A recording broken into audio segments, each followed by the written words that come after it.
Okay, for this Shabbos of Kedoshim, holiness, sanctification, I want to talk to you about pigs. I know that's a bit strange for a rabbi to start off by saying, I want to talk to you about pigs. And pigs are not even mentioned in the Torah portion, but as you'll see, pigs are mentioned by Rashi. And I have reason to have pigs on my mind. One reason, next door to Beth Villa, they're building a huge farm where they're going to be raising all sorts of animals. And they had asked me if there was any problem in them raising pigs. And I explained to them, as long as the pigs are circumcised, it shouldn't create any problem. That one went over pretty good. But the reality is, pigs are the one item that Jews are most associated with being against. When you want to talk about a person who eats non-kosher, in the old days we used to refer to him as a chazer fresser. He ate chazer. He ate pig. Now, why they picked out pig, there are other animals that are not any more treif than pigs, except, in fact, that are more treif, because the pig is unique. The pig, every animal to be kosher has to have split hooves and chew its cud. The pig does have split hooves. It doesn't chew its cud, so it has one out of the two. And yet it is considered the most treif. So here's the problem. They're coming up with vegetarian pork, one of the great, great miracles of science.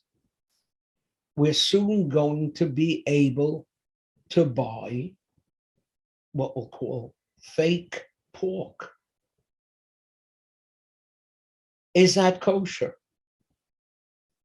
Remember, there's no meat involved over here.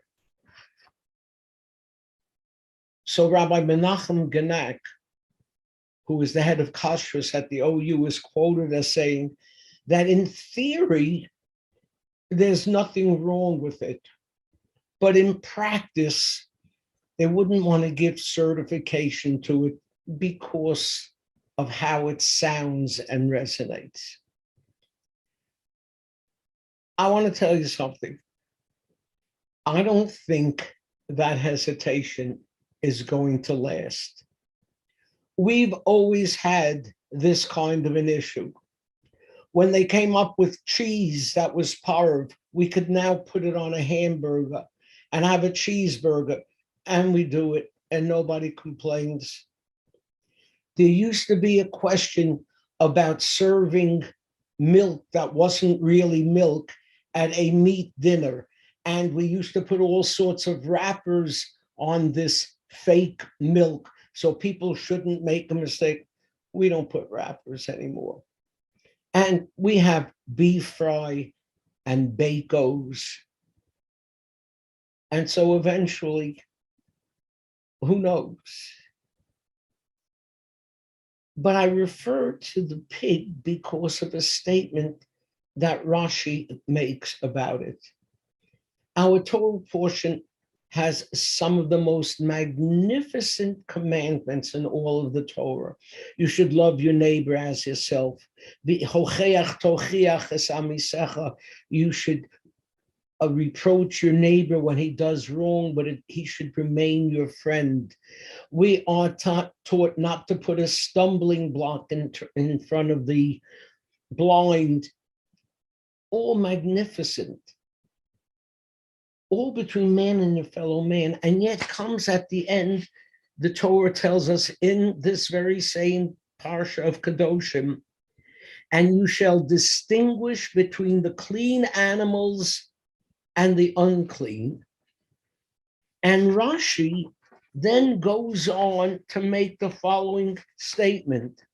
He quotes from the Talmud, Rebbe Elazar ben Azariah said, From where do we know that a person should not say, I am nauseated by pork, but rather he should say, I wish to eat pork, but what can I do? My Father in heaven has decreed upon me not to. Very important concept we're being told over here. That all of these mitzvot, whether it's between man and God, what we can eat, what we can't eat, or whether it's between man and a fellow man, we don't do it because it feels good or we think it's right.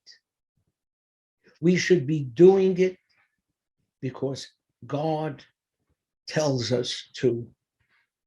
And to be a sanctified people means to do the right thing because God tells you. So one last thing about the pig and why it's on my mind. My cardiologist recently informed me that I need my aortic valve replaced. So I met with the people involved, and they asked me if I had any problem using a pig's valve. I said, listen, I'm not eating it. And besides, go ahead. It will make for a great sermon. But I also learned an interesting lesson from this. I had rheumatic fever when I was 16 years old, and we have been following that leaky valve ever since, and now the time had come. And I said to the doctor, I've had this since I'm 16 years old. And he said, no, no, no.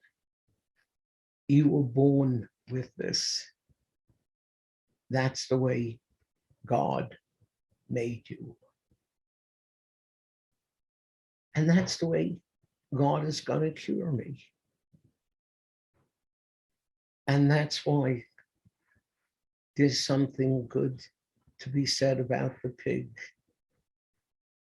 But only if you remember a very interesting concept in the Jewish tradition. The Jewish tradition tells us that the pig is called chazer because yachzor, it will change and return. That someday, the Medrash tells us, the pig is going to be turned kosher.